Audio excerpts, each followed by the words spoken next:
Atenție, dragilor, e serioasă treaba, pentru că graficele arată asemănător și înfricoșător cu ce s-a întâmplat în ianuarie, când graficul arăta aproape la fel. Da? Piața a încercat să rupă o rezistență foarte puternică, nu a reușit să facă treaba asta. Și când zic o rezistență foarte puternică, este vorba despre 200 moving average, valoarea pe 200 de zile. Da? Acum, noi nu suntem chiar acolo, noi suntem în valoarea pe 100 de zile, da? Ceea ce e și mai beriș. Și dacă nu reușim să trecem de zona de 75-900, probabilitatea creșterii riscului să avem un scenariu similar cu ianuarie e mare.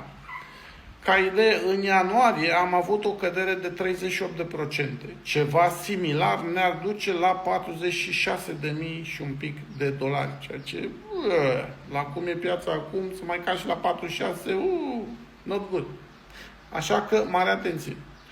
Dacă depășește 76, următoarea rezistență extrem de mare și puternică, cea din ianuarie, este la 83.000.